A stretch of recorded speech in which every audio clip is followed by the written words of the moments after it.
out there to get help from our community. Captain?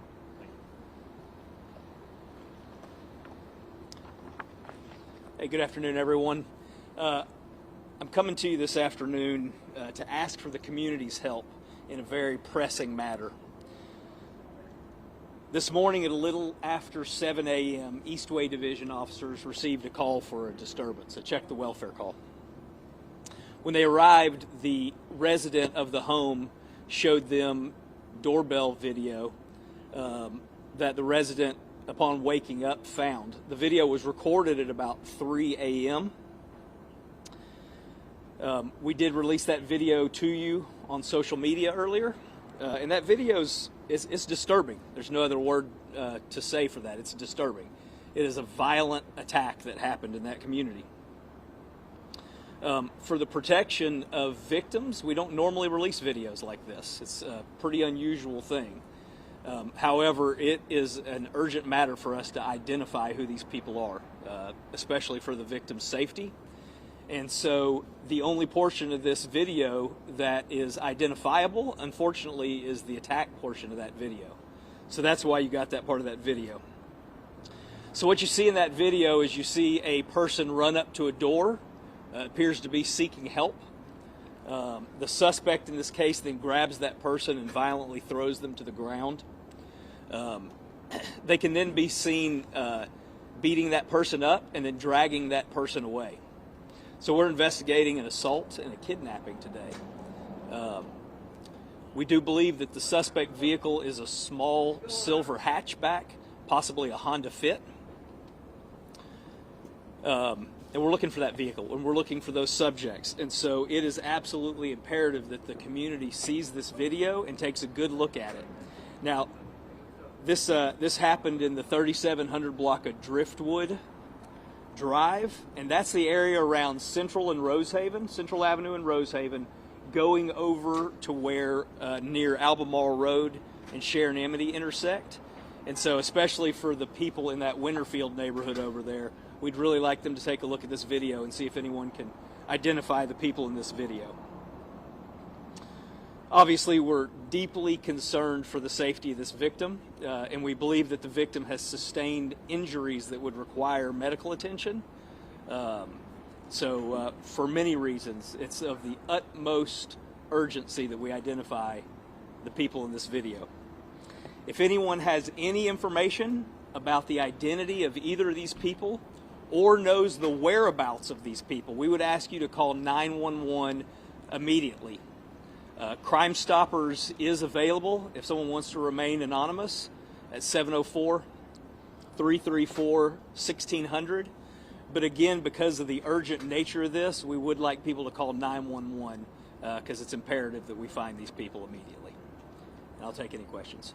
Joe, so obviously you guys are having a difficult time identifying the victim here. Can you talk about how you learned about this, and did they call you? Did they call you because they saw the video? That's correct. So what happened is a person, when they woke up this morning, for any of you that have these kind of, Ring or Nest or whatever kind of cameras, you can get notifications on your phone. So a person wakes up this morning, looks at their phone, sees, oh, something happened in my front yard, let me see what it is, and they see this video. So it had happened about 4 hours earlier. They immediately called 911. They were, obviously very concerned that this happened in their front yard. So officers were dispatched to that, immediately contacted the homicide unit. I should be clear that this is not a homicide investigation. This is a kidnapping investigation, but the homicide unit handles active kidnapping investigations, and that's why that is going on. And what was the second part of your question? Is there any way to know whether these two people who were involved in this knew each other? It certainly appears that they knew each other. If you pay a little bit of attention to the audio, it sounds like this is not a stranger. There seems to be some familiarity in the conversation between the two. So we can assume that the people knew each other, but we don't know that for sure. Does this appear to be a domestic related? We don't know that right now. In fact, we can't even, with the quality of the video, we can't even necessarily determine all of the demographic details of the victim from just seeing that. So that's not something that I can answer quite yet. Outside of the video that you released, do you know where the victim and suspect are running from? They run from the car? Do you have any idea?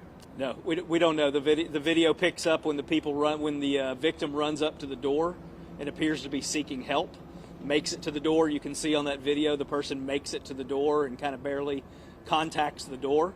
And from there you see the violent attack, the victim be dragged away, and then the two leave in this small silver hatchback that we believe is a Honda Fit.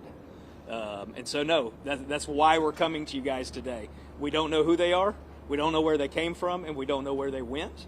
And it's unusual for us to have that little detail about something, but you see the video, it's disturbing.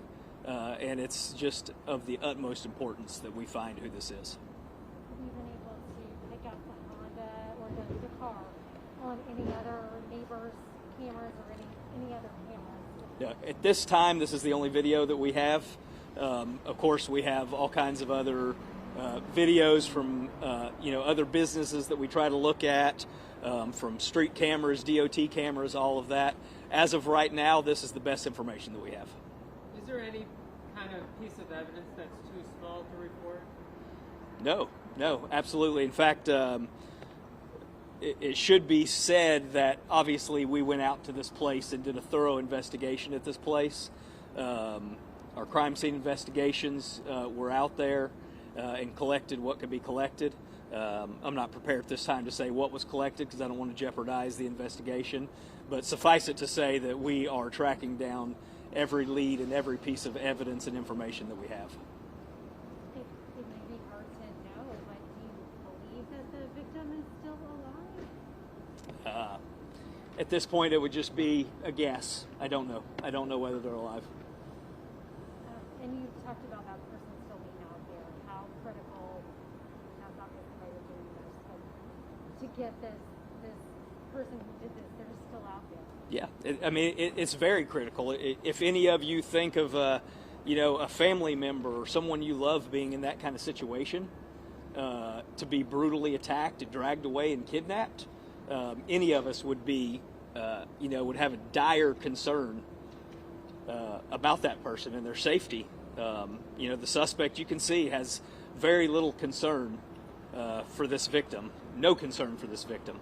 It's a violent attack, and so our minds can wonder and guess at what might happen, but we just don't know right now.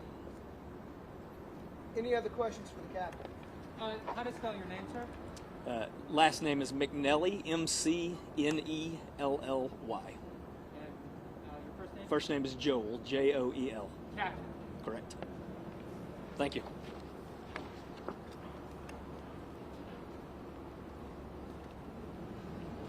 All right, again, we need your help.